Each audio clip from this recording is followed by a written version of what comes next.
20년 개발 개구자주포.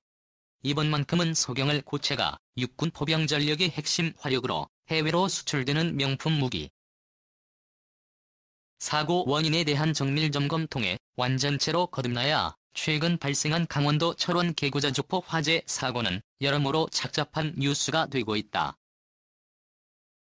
개구자주포는 육군 포병 전력의 핵심 화력이자 국산 무기의 대표주자로서 해외로도 수출되는 명품 무기라서 더욱 안타깝다. 해군은 90%가 넘는 명중일로 첨단 자동 사격 통제 장치와 급속 분당 6발 사격 기능 등을 갖춰 북한 포병 대응 전략으로 손색이 없는 것으로 평가받고 있다. 이 때문에 37억 원에 달하는 가격에도 불구하고 개구자주포는 2002년 터키, 2014년 폴란드에 이어 올해 핀란드의 인도와 수출 계약이 성사됐다. 특히 독일, 러시아, 프랑스 등 세계 유수의 군사대국과 나란히 수출 경쟁을 벌이고 있을 만큼 국제적으로 그 경쟁력을 인정받고 있다. 장사정포 방사포는 북한에 비해 열세인 포병 화력을 강화하기 위해 국내 기술로 10년간 개발돼 지난 2000년부터 전력화된 개구자주포는 현재 최전방 전선에 500여 년 이상 실전 배치돼 있다. 전국에 약 1000여 문이 공급된 것으로 알려진다. 우리의 큰 매력은 집중력과 속도에 있다. K29의 장점 가운데 하나는 티어티 사격이 가능하다는 점이다. 포병 사격 때 많이 쓰이는 말인데 타임 온 타깃의 머리 글자를 딴 것이다.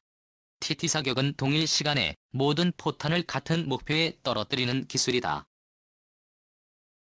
이는 포신 각도 조정 등으로 같은 목표물에 사격한 탄들을 동시에 맞추는 엄청난 기술이다.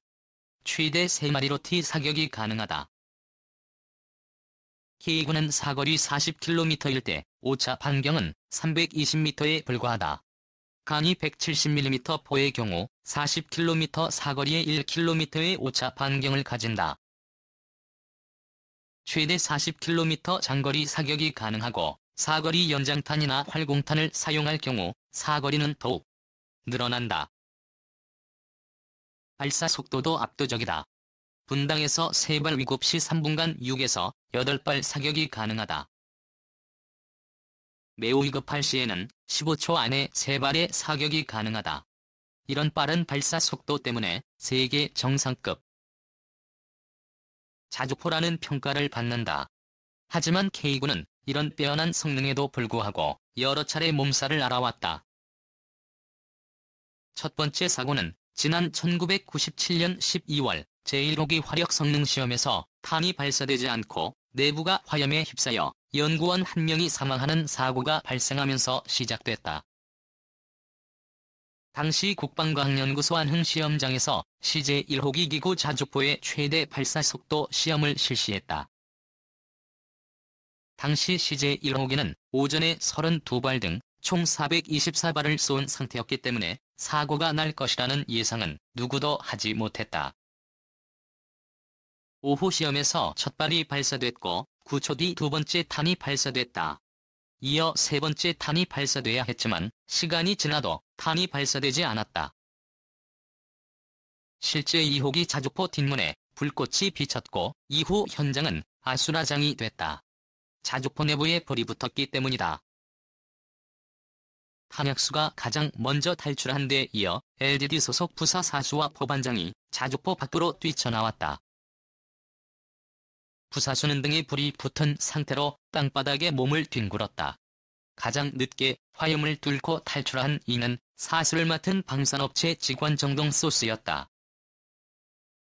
많이 들어가는 약실에 새로운 전략을 장전한 상태에서 이전 탄에서 미처 연소되지 않은 추진체 찌꺼기에 불이 붙어 일어난 사고였다. 심한 화상을 입고도 다른 사람들은 다친 데가 없느냐고 묻던 정 씨는 사고 한 달 뒤 세상을 떠났다. 34세의 나이 부인과 어린 아들을 둔 가정이었다. 그런데 이번처럼 개구 화재 사고도 운용 미숙과 같은 인재는 아닌 것으로 알려진다. 군 내부에선 이번 사고가 기구를 개발 중이었던 1997년 11월 당시 사고와 유사하다는 분석도 나온다. 당시 상황도 두 번째 탄을 쏜 뒤 세 번째 탄이 발사되지 않았고 갑자기 자주포 내부에서 화재가 발생했다. 이번 사고와 거의 유사한 패턴일 가능성이 있다. 당시는 약시대 새 포탄을 장전한 뒤 이젠탄에서 남아있던 장약 찌꺼기에 불이 붙어 세턴의 창으로 옮겨붙은 게 원인이었다. 군 당국은 이번 사고에는 장약이 불량했을 가능성도 있다고 보고 원인을 정밀 조사 중이다. 문제 해군은 2012년 전력화된 것으로 약 110발의 사격 기록을 가진 것으로 알려졌다. 또한 해군은 지난 2009년 이후 잇따라 불량이 발생하고 납품 과정에서 비리가 적발되는 등 잡음이 계속됐었다. 2010년 북한의 연평도 포격 도발 당시에는 해병대에 배치돼 있던 K9 자주포 6문 가운데 이미 비탄에 의해 일부 장치 손상으로 작동하지 않아 대응 포격의 차질을 빚기도 했다. 북한 포탄이 자주포 인근에 떨어진 충격으로 전자식 표적 감지기가 망가져 쏠 수가 없었던 것이다. 당시 북한군의 대응 포격으로 K9 자주포 근처에 포탄이 떨어진 것이 당연한 것인데 비싼 충격으로 예민한 전자장치가 고장나 활을 쏠 수 없었다는 것을 두고 기구가 덩치감 못한다는 국민적 비난 여론도 거세다. 그리고 지난해 국정감사 땐 최근 5년간만 7,008회의 고장이 있었다는 지적도 나왔다. 하지만 이런 고장률에 대해 일각에서는 그리 나쁘지 않은 성적표라고 주장한다. 천연물 이상 생산된 기구가가 5년간 1,700회 고장 났다면 한 부문에서 5년 동안 이번 미만 고장을 일으켰다는 계산이 나온다. 자가용도 5년 정도 타면 연간 예에서 이번은 크고 작은 고장이 생기는 것과 같다는 논리다. 하지만 이번 사고는 예사롭지 않은 측면이 있다. 운용기술 문제가 아니라 연기가 새어나오고 화염이 발생했다는 것 자체가 자주포 자체의 구조적인 결함일 가능성이 있기 때문이다. 해군은 현재 북한에 맞서는 포병의 주력 무기인 만큼 빨리 결함 원인을 밝히고 대책을 세워야 한다. 북한의 국지도발이 예상되는 연평도와 전방에 집중 배치돼 있기 때문에 시간을 지체할 수 없다. 현재 군 당국은 자주포의 안전진단과 사고 원인의 규명이 끝날 때까지 교육 훈련 목적의 K9 사격을 일시적으로 중단한다고 밝혔다. 전방과 작전부대의 K9 자주포 운용은 변함없이 진행되지만 그 밖의 모든 K9는 운용이 잠정 중단되는 비상사태를 맞고 있다. 방위사업청은 내년부터 K9 자주포의 성능 개량 작업에 나설 것이라고 한다. K9 자주포가 개발된 지도 10여 년이 돼간다. 그럼에도 아직까지 완전체로 거듭나지 못하고 있다.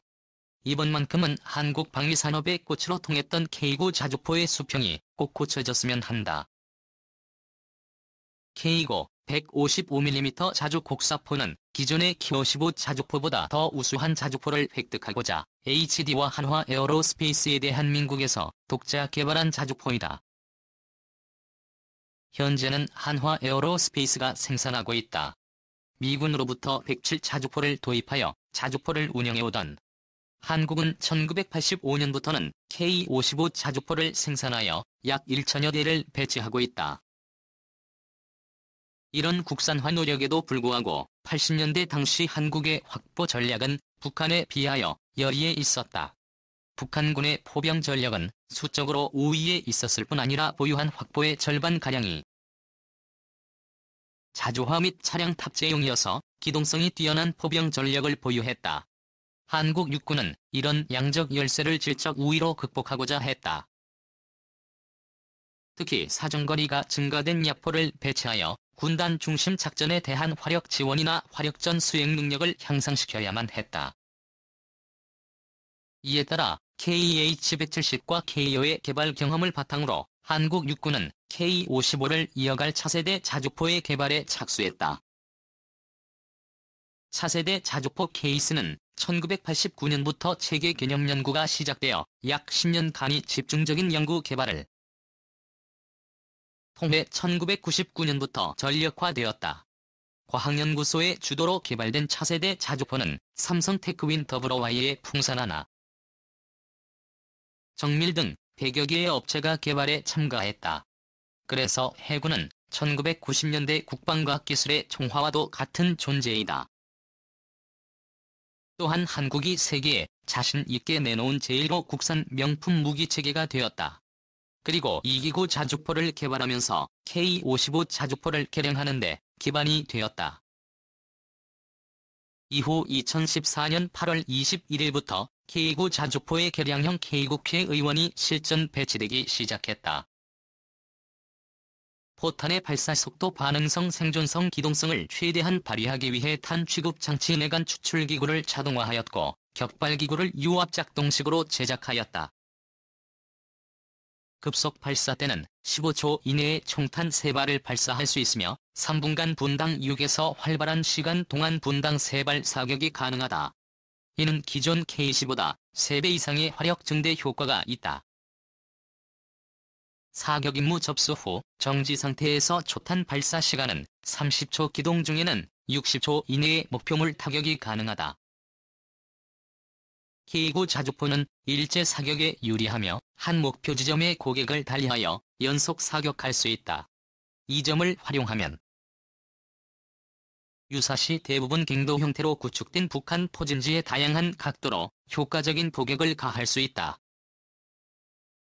1. 해군은 52구 경장에 150mm 포신을 채용하여 사정거리가 40km 이상으로 늘어났다. 해군은 최대 3분간은 분당 6발의 사격이 가능하므로 기존의 교시부보다 3배 이상의 화력 효과를 낼 수 있다. 특히 해군은 자동 장전 시스템과 자동 포신 이동 시스템을 갖추고 있다. 즉 K9의 사격 통제용 컴퓨터에 표적 위치를 입력하면 자동으로 사격 재원을 산출하여 물을 목표 방향으로 제한시키고 탄약을 자동으로 이송 장전한다. 결과적으로 K9 자주포는 서 있는 상태에서라면 30초 이내에 포탄을 발사할 수 있다. 게다가 해군은 혼자서 사격 재원을 바꾸면서 사격을 할 수 있다. 이에 따라 단독 틸팅 능력을 갖추게 되었다. 이렇게 단독 능력을 갖추게 되면 한 대의 자주포가 여러 대가 동시에 쏜 것과 같은 효과를 갖는다. 1000마력의 디젤 엔진을 탑재하여 최대 67개인 베이지까지 달릴 수 있어 K1 시리즈 전차와 동등한 기동 능력을 자랑한다. 위치 확인 장치, 자동 사격 통제 장치, 포탑 구동 장치 및 통신 장치를 탑재하였기 때문에 스스로 개선한 사격 재원 또는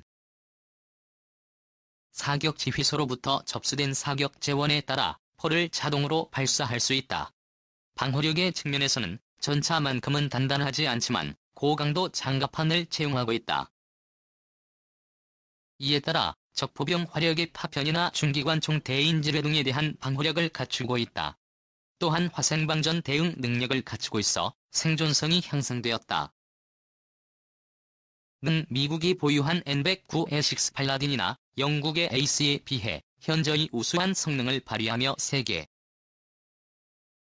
최강이라고 불리는 독일의 BZ-P2000과 비교해도 손색이 없는 성능이다. 어떤 재원을 살펴보아도 세계 정상급이라는 수식어가 부끄럽지 않다.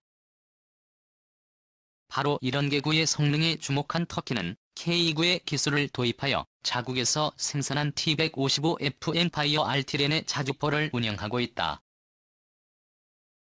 해군은 대당 가격이 40억 원에 이르는 고가의 무기체계이다. 약 10억 원이었던 K-55 자주포에 비하면 매우 높은 가격이다.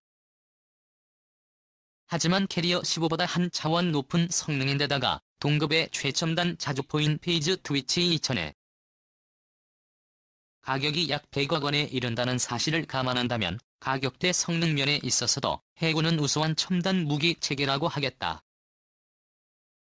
추가로 자체 수출로 폴란드에 수출하는 데 성공하였고 완전체 수출로는 인도에 100여 대를 파는 것에 성공했다. 채널을 구독하고 팔로우해주셔서 감사합니다.